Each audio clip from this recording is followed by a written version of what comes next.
High friends family kitchen हाउसे सकलके स्वागत जानिए आमी नंदिनी आज आपनादेर साथे शेयर करब Panda Express special recipe orange chicken.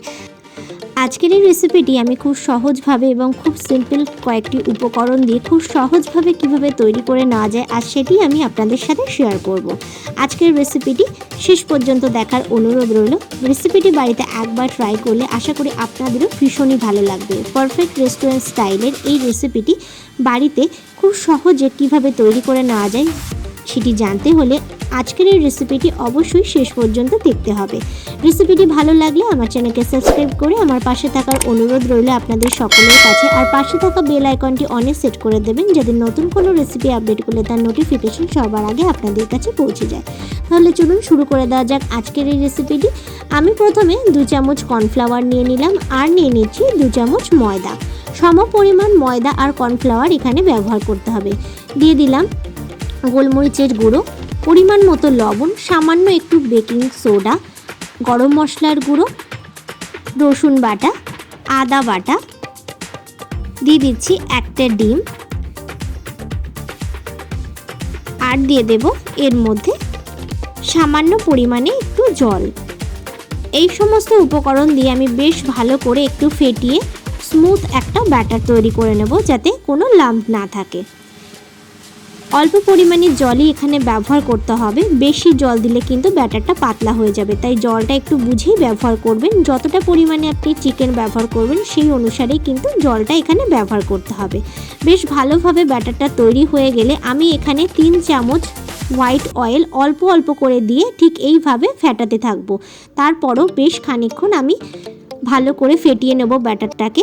এতে করে মাংসের যে পকোড়াগুলো তৈরি হবে সেটা কিন্তু ভীষণই ক্রিস্পি হবে। আমি এখানে 550 গ্রাম চিকেন নিয়ে নিয়েছি। আমি এখানে বোনলেস চিকেন ব্যবহার করেছি। এই ব্যাটারের মধ্যে চিকেনটাকে বেশ ভালো করে মাখিয়ে ম্যারিনেট করে নিতে হবে। আমি এখানে চিকেনের পিসগুলোকে কিউব করে কেটে নিয়েছি। আপনারা আপনাদের পছন্দ মতো আকারে কিন্তু এই চিকেনের পিসগুলোকে কেটে নিতে পারেন। বেশ ভালো করে চিকেনের পিসগুলোকে এই ব্যাটারের মধ্যে ম্যারিনেট করে নিতে হবে।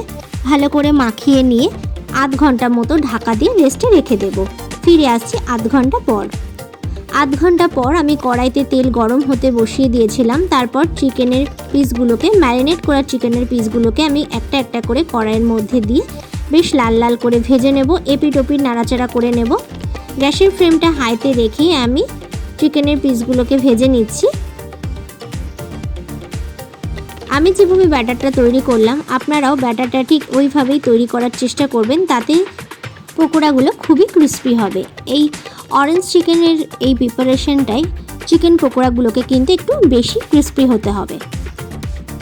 আমি বেশ ভালো করে উল্টে পাল্টে পকোড়াগুলোকে লাল লাল করে ভেজে তুলে নেব। তো দেখো চিকেনের পিসগুলো বেশ ভালো করে লাল লাল করে ভেজে নিয়েছি। এর থেকে বেশি আমি আর ভাজবো না। বাকি চিকেনের পকোড়াগুলোকে ঠিক একইভাবে আমি লাল লাল করে ভেজে তুলে নেব।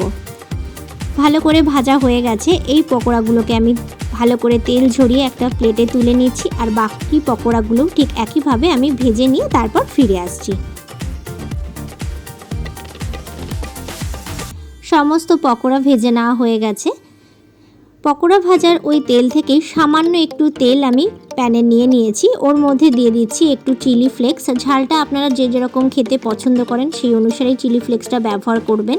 আর দিয়ে দিলাম একটু রসুন কুচি আর সামান্য একটু আদা বাটা। বেশ ভালো করে আমি একটু ভাজা ভাজা করে নেব তেলের মধ্যে। তারপর দিয়ে দিচ্ছি 1 চামচ পরিমাণে চিনি আর দিয়ে দিচ্ছি সামান্য পরিমাণে একটু জল। বেশ ভালো করে ফুটে উঠলে দিয়ে দিলাম 1 চামচ সয়া সস আর 1 চামচ ভিনিগার। বেশ ভালো করে নাড়িয়ে আমি এই জলটাকে একটু ফুটিয়ে নেব। ভালো করে ফুটে উঠলে দিয়ে দিচ্ছি 2টো মিষ্টি কমলা লেবুর রস। আবারও বেশ ভালো করে একটু ফুটিয়ে নেব। গ্যাসের ফ্লেমটাকে হাইতে রেখে খুব তাড়াতাড়ি এটা করতে হবে। ফুটে উঠলেই সঙ্গে সঙ্গে দিয়ে দিতে হবে পরিমাণ মতো লবণ আর একটু কর্নফ্লাওয়ার গোলা জল। বেশ ভালো করে নাড়িয়ে নিতে হবে।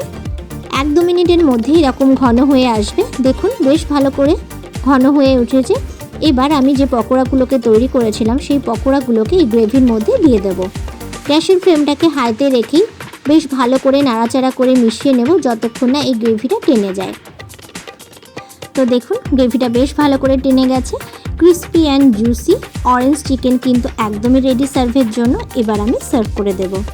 আজকের এই রেসিপিটি আপনারা বাড়িতে ঠিক এইভাবে তৈরি করে দেখতে পারেন। আশা করছি আপনাদেরও ভীষণ ভালো লাগবে। আমি ওপর থেকে একটু কমলা লেবু স্লাইস এইভাবে ট্রায়াঙ্গেল করে কেটে ওপর থেকে একটু ডেকোরেশন করে দিচ্ছি। আজকের রেসিপিটি আপনারা বাড়িতে অবশ্যই এইভাবে ট্রাই করে আমাকে কমেন্ট করে জানাতে ভুলবেন না যে আপনাদের কেমন লাগলো। রেসিপিটি যদি ভালো লেগে থাকে লাইক করবেন, শেয়ার করবেন। সকলে ভালো থাকুন, সুস্থ থাকুন এই কামনা নিয়ে এখানেই শেষ করছি। আবারও ফিরে আসবো নতুন কোনো রেসিপির ভিডিও নিয়ে। ভিডিওটি শেষ পর্যন্ত দেখার জন্য অসংখ্য ধন্যবাদ।